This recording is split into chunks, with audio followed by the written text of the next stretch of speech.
The easiest and most effective means of forming a good attitude habit is to begin to act as though you have a good, positive, expectant attitude toward life. That's right. Begin right now to walk, act, and look as though you belong to this group.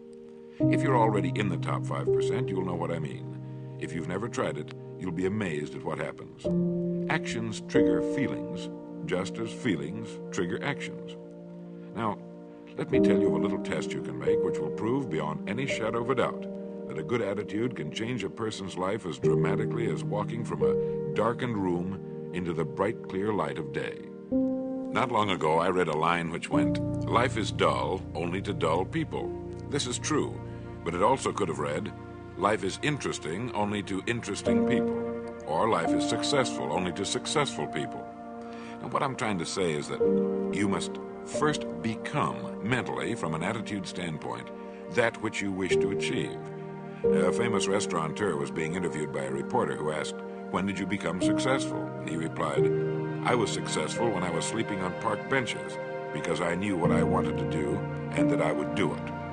In short, his attitude had been one of success, of expecting success, long before the material, the tangible rewards of success had been earned. We'll get into this particular phase of Lead the Field in record number 3, A Worthy Destination.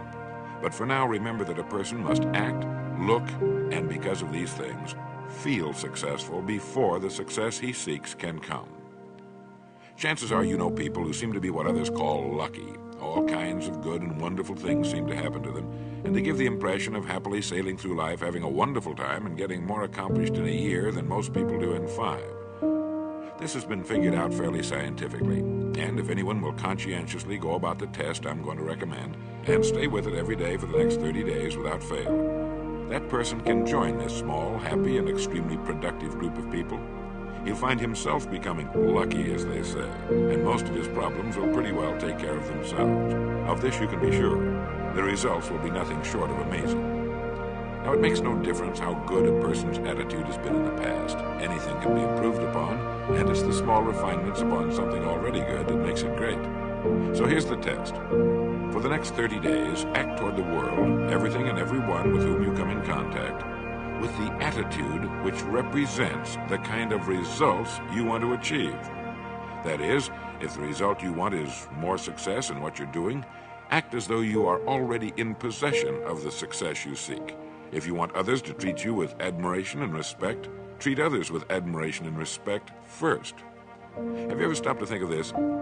Every human being on earth is the most important human being on earth as far as he or she is concerned. You may never get anyone to admit it, but it's a fact. So for the next 30 days, treat every person with whom you come in contact as the most important person on earth, remembering as you do so that as far as that person is concerned, he is. Now, the reason I say treat everyone in this fashion is mainly because this is the way human beings ought to treat each other, and because it will help you form a habit that will bring you amazing and delightful results for the rest of your life. Have you ever noticed that the higher you go in any organization of value, the nicer the people seem to become? You see, the bigger the person, the easier it is to talk to him, to get along with him, to do business with him. Do you know why? It's because he's got a good attitude, and people with the best attitudes just naturally gravitate toward the top. So for 30 days, act toward others in the world at large in exactly the same manner you want the world and others to act toward you. Treat your wife or husband as the person he or she really is, the most important person in your life. The same with the children. Carry out into the world each morning for 30 days the kind of attitude you would have if you were the most successful human being on earth. And notice how it quickly develops into an habitual attitude. When a person does this, he should realize he has already placed himself on the road to what he seeks. He is right now in the top 5% of the people in this or any other country. He has prepared the ground and planted the seed. He has made of himself a magnet, an embodiment of that which he seeks. Before metal can be cast into a desired shape, the mold, the expectant receptacle, must first be fashioned. Before a building can be erected, the excavation must be made and the foundation laid. And before a person can achieve the kind of life he wants, he must become that kind of individual. He must think, act, talk, walk, and conduct himself in all of his affairs as would the person he wishes to become. he is then actually that person, and the things that person would have and do will naturally come to him. Almost immediately, a change will be noticed. Irritations that used to frustrate and annoy disappear. When some less informed individual gives you a bad time, stay on the track. When someone cuts in front of you with his car or acts in any other manner that shows his ignorance and lack of courtesy, don't permit yourself to drop to his level. Pity him, for that's what he really deserves. That's the very group a person doesn't want to belong to. And if he acts like them, well, let's face it, he belongs with them. There's nothing in the world that men, women, and children want and need more than the feeling that they're important, that they're needed and respected. They will give their love, their affection, their respect, and their business to the person who fills this need. So the magic word is attitude.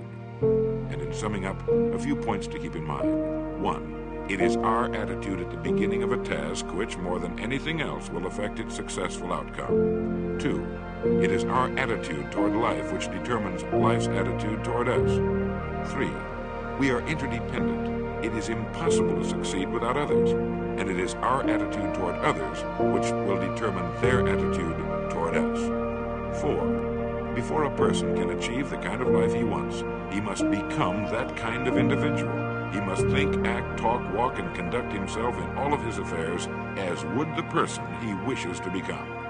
5, the higher you go in any organization of value, the better will be the attitudes you will find. 6, your mind can hold only one thought at a time, and since there's nothing at all to be gained by being negative, be positive. 7, the deepest craving of human beings is to be needed, to feel important, to be appreciated. Give it to them, and they'll return it to you. 8, look for the best in new ideas. As someone said, I've never met a person I couldn't learn something from. 9, don't waste valuable time broadcasting personal problems. It probably won't help you. It cannot help others. 10, don't talk about your health unless it's good. 11, radiate the attitude of well-being, of confidence, of a person who knows where he's going. This will inspire those around you, and you'll find good things will begin happening to you. And 12, lastly, for the next 30 days, treat everyone with whom you come in contact as the most important person on earth. If you'll do this for 30 days, you'll do it for the rest of your life. In the next recording, I'll talk to you about greener pastures. But now in closing, remember the words of Walter Dill Scott of Northwestern University. Success or failure in any undertaking is caused more by the mental attitude even than by mental capacities. Thank you.